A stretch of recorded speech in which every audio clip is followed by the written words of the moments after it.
la Saint-Valentin. Un sujet avec lequel je suis parfaitement à l'aise, comme vous pouvez le remarquer.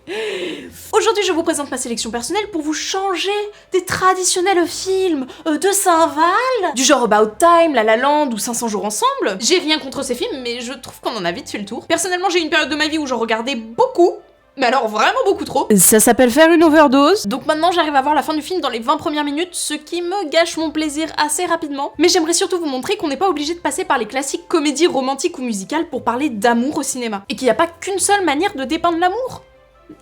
Tout simplement. Évidemment, comme d'habitude, je vous invite à partager vos petites pépitos, pépitas, vos petites recommandations. C'est un échange de bons procédés, je vous conseille des films, vous m'en conseillez également. Cela fait fort plaisir à ma personne. J'adore les films. Je commence un peu fort, histoire que le titre de cette vidéo prenne tout son sens, avec The Lobster de Yorgos Lanthimos, un talentueux réalisateur grec. The Lobster, c'est l'histoire de David qui, après 12 ans de relation, se fait larguer et redevient célibataire. Dans une société où les règles sont assez strictes sur la question, vu que pour être socialement intégré, il faut être en couple. Obligé. Y a pas d'option, de négo, Non. Obligé. Pour qu'il retrouve quelqu'un, il est amené dans un hôtel sécurisé où il a 45 jours pour retrouver l'âme sœur. Le gars a pas le temps de niaiser. Et si passé ce délai il a trouvé personne, bah il sera transformé en l'animal de son choix, en l'occurrence un homard. Il a la possibilité de rester plus longtemps à l'hôtel s'il part chasser ce qu'on appelle les solitaires. Ce sont des gens qui pour le coup se sont marginalisés du système de couple et qui se tapissent dans les bois. Sauf que David il se pose plein de questions sur lui et sur ces deux systèmes, donc il nous embarque avec lui. Je vous en dis pas plus parce que j'aurais peur de spoiler, mais ce film c'est une petite bombe qui vous ouvre les yeux sur plein de choses. Il est catégorisé comme étant un drame, mais perso je le vois pas du tout comme ça. Et vraiment il y a trop de choses à dire, je pourrais faire une analyse d'1 heure, c'est n'importe quoi. Dans un premier temps, on nous présente un système qui semble n'avoir aucun sens. Vous le voyez dans le pitch, ça semble totalement absurde ce que je vous raconte. Mais en fait c'est tellement transposable à la majorité des relations amoureuses. La question que pose le film, c'est est-ce que vous êtes en couple parce qu'on attend de vous que ça soit le cas, ou parce que vous le voulez vraiment? Je veux pas vous lancer sur 50 psychanalyses, mais l'amour qu'on se porte à soi et la relation qu'on a avec nous-mêmes, elle est essentielle, et ce film, ça permet de remettre ça en perspective. Ça montre aussi que sociétalement, une relation n'implique pas toujours que les deux personnes concernées, mais aussi la perception des gens qui nous entourent. Et que les règles qui les régissent dans le film, que ça soit dans la team de l'hôtel ou la team des solitaires, sont juste ridicules. Franchement, c'est fou ce que l'être humain a autant besoin de poser des règles rationnelles sur quelque chose qui est réputé pour ne pas l'être. Je trouve que c'est un film aussi qui parle pas mal de notre relation à la solitude. Dans le film, être célibataire, c'est vu comme un état d'attente avant de se remettre en couple. Donc quelque part, on nous montre pas ou on nous permet pas de s'accomplir et de se connaître seul. Et même au cinéma, on a tendance à beaucoup représenter le bonheur à deux. Franchement, que ce soit dans des films ou même des fictions plus largement, c'est rare de voir des personnages s'épanouir tout seuls. Ou du moins pas dans une relation amoureuse. Alors que si on réfléchit bien, la plus longue relation qu'on aura dans notre vie, c'est celle qu'on a avec nous-mêmes. C'est tellement beau ce que c'est, Clara! Et c'est un film que j'ai découvert grâce à la plateforme Mubi. Je vous en reparle en fin de vidéo. Et en plus, c'est une surprise pour vous.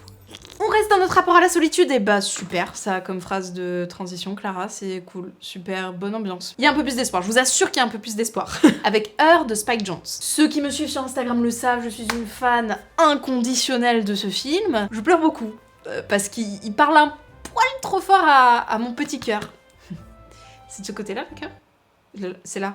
Non, si, non, si, non. On est en 2025, c'est l'histoire de Théodore qui travaille pour un site de lettres manuscrites. Et lui, sa spécialité, c'est les couples. Enfin, de base, il est très doué avec les mots, mais il est réputé dans sa boîte pour ça. Alors que dans sa vie perso, il galère. Notamment parce qu'il est en train de vivre une rupture très douloureuse avec sa femme qui le mène à un divorce. Il découvre un nouveau système d'exploitation d'OS personnalisable qui s'auto-appellera Samantha et dont il va tomber amoureux. Ça parle autant de l'amour sans jugement que de la peur de l'engagement, du fait d'évoluer en tant que personne tout en restant proche de qui on aime. Le sens du film, c'est de comprendre ce que ça veut dire d'aimer. Rien que ça.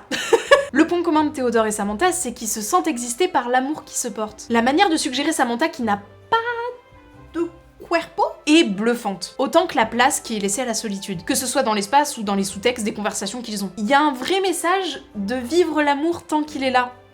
Quelle que soit sa forme, juste parce qu'il est puissant et qu'il est présent. Je sais pas comment vous dire, cette histoire, elle m'apaise. Je pense aussi que la photographie joue beaucoup sur ma perception du truc, parce que j'en suis littéralement amoureuse. On change de registre avec Moonrise Kingdom de Jean-Marie Bigard, et non! C'est faux, de Wes Anderson. Est-ce que quelqu'un est surpris dans l'assemblée? Non, absolument pas. Promis, après j'arrête avec Wes Anderson dans les sélections.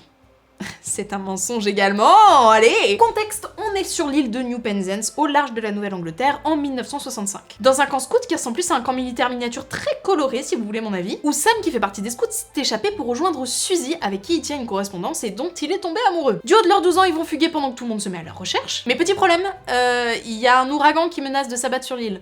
Donc c'est mieux s'ils les retrouvent avant. Voilà, plus loin que le fait qu'ils ont 12 ans, hein. Juste ils peuvent mourir. Bon, je vais pas vous ressortir les mêmes arguments à chaque fois que je vous parle d'un film de Wes Anderson, vous savez que je suis amoureuse de lui. Et que c'est un amour à sens unique, mais vous savez que je l'aime de tout mon cœur. La particularité de Moonrise Kingdom, au-delà de la poésie de sa réalisation, c'est que c'est pas une manière enfantine de parler d'amour. Innocente oui, mais pas enfantine. C'est quand même l'histoire d'un coup de foudre qui se transforme en un amour sincère très fort. Mais on est très loin d'un conte pour enfants. Déjà parce que les rôles d'autorité d'adultes et d'enfants sont totalement inversés. Les enfants sont plus des adultes que les adultes, et les adultes sont plus des enfants que les enfants. Vous êtes toujours là? Il y a beaucoup d'aventures, beaucoup de fougue, beaucoup de sous-textes à comprendre et on s'ennuie pas un seul instant. Et la manière dont est présenté le décalage entre la pureté de l'amour des enfants et les cachotteries des adultes est super intéressante. Toujours découvert sur Mubi, ça ne bouge pas. Dernier film de cette sélection qui, je l'espère, va vous plaire parce que je me rends compte qu'elle est vachement hétérogène. Je pense que ça va être sympa, vous allez découvrir des trucs. C'est Laurence Anyways de Xavier Dolan. Vous êtes beaucoup à avoir découvert Dolan grâce à la première sélection que j'avais faite, donc je suis trop contente. En plus, esthétiquement, Laurence Anyways, je le trouve hyper inspirant. Enfin bref, peut-être je vous raconte l'histoire avant de donner... Ça donne son opinion avant de raconter aux gens c'est quoi ça, Clara, encore? C'est donc l'histoire de Laurence et Fred, un couple qui s'aime passionnément. Mais un jour, Laurence annonce à Fred qu'il veut devenir une femme. De là, vous imaginez bien, leur histoire de couple prenne une toute autre dimension, et ils vont devoir affronter les préjugés de tout leur entourage, de toute leur famille, de toute la terre entière, en fait, si on y pense bien. C'est une histoire d'amour tumultueuse qui est amenée avec beaucoup de délicatesse. Ça parle d'amour, de rejet et surtout de transidentité. Sujet sur lequel je me suis rendu compte en visionnant le film que j'étais pas du tout assez renseignée. Je trouve que c'est un film extrêmement intime qui est hyper chargé en émotions mais qui surtout est un ouragan d'air frais en termes de visuel. Alors pour certains passages, je vais pas vous le cacher, j'avais du mal à accrocher. En particulier sur le montage de certaines séquences dont je comprends la volonté a posteriori, mais sur le moment, j'ai eu un petit peu du mal. Passé ça, franchement, je trouve que c'est une très belle histoire d'amour. On peut notamment retrouver Nathalie Baye qui joue parfaitement le rôle de la mère. En même temps, Nathalie Baye, elle pourrait jouer un sac poubelle qui abrirait quand même de talent, donc bon... Voilà quoi. Ce qui m'a particulièrement intriguée, c'est toute la métaphore autour de l'eau. Et d'ailleurs, pour ceux qui ont vu le film, je comprends toujours pas comment ils ont fait le plan où Fred se prend des trompes d'eau sur son canapé. Ça me rend folle. Et justement, si vous voulez le voir, il sera disponible sur Mubi le 14 février. Mubi, je vous mets la cravate en vert ou pas? Je sais pas, je vous avoue, je suis un peu hésitante sur la question. J'ai trop hâte de vous en parler, mais mon cravate ne veut pas s'enlever. Comme je vous l'ai dit tout le long de la vidéo, j'ai découvert la majorité de ces films par la plateforme Mubi. Ça fait un petit moment que je suis abonnée maintenant, donc je suis trop contente qu'ils sponsorisent cette vidéo. Vraiment une équipe adorable. Ils le savent pas, mais ils ont vraiment refait ma semaine. Donc si vous connaissez pas, Mubi, c'est quoi? C'est une plateforme de streaming de cinéma. Vraiment, je suis trop contente. Ah, je suis trop contente. Ok, calme. Mubi, c'est une plateforme de cinéma hyper chouette avec un catalogue permanent, où on y retrouve autant des grands classiques du cinéma que des films modernes de plein de genres différents et de pays différents. Ça va vraiment de charade aux petits films de cinéma brésilien que vous auriez jamais regardé. Donc autant vous dire que ça ratisse très large sans pour autant perdre en qualité. J'ai beaucoup de gens en DM qui me demandent par quoi commencer pour étendre leur curiosité cinématographique et qui sont perdus. Ce qui est normal, c'est tellement vaste et dur de choisir quand on s'y connaît pas, ou même juste d'accéder en bonne qualité à certains films qui datent un peu, et franchement Mubi c'est top pour ça. Je crois qu'inconsciemment c'est ce que j'aurais aimé avoir à mes débuts. Si vous êtes beaucoup plus avancé dans votre cinéphilie, je pense que ça peut vous plaire aussi parce que perso je découvre toujours des nouvelles perles sur la plateforme, sur lesquelles je me serais jamais attardée si les équipes les avaient pas mis en avant. Le principe c'est pas d'être noyé de contenu, mais vraiment de profiter d'une sélection qui a été faite avec soin par des humains, qui cherchent à vous montrer la diversité et la puissance des histoires que renferment les films. C'est une autre approche de la plateforme de streaming classique que j'apprécie beaucoup. En plus de leur catalogue de films, ils proposent une sélection mensuelle avec un film par jour sélectionné aux petits oignons par l'équipe de Mubi. Alors bien sûr, le film du jour va pas forcément te plaire vu que c'est pas régi par un algorithme, mais perso ça me dérange pas plus que ça, du coup je vais dans les sélections. Mais ils font même des spéciales sur des réalisateurs, réalisatrices. Ils ont plus de limites. C'est incroyable, mesdames et messieurs, c'est incroyable.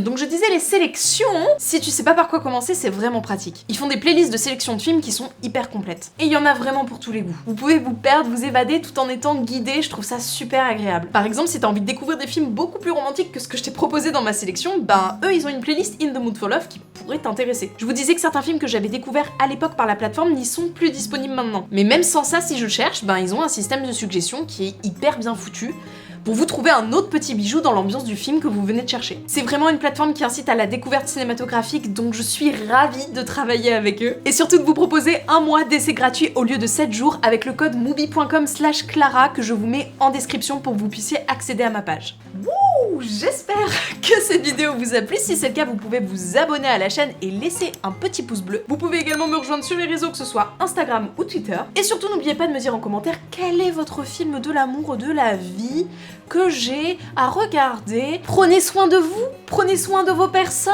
Je vous fais des bisous. Amour et thé sur vos vies. On se dit à bientôt pour une nouvelle vidéo. C'était le clap le plus nul que j'ai fait.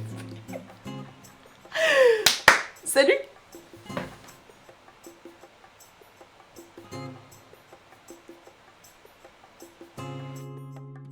Je vous aime!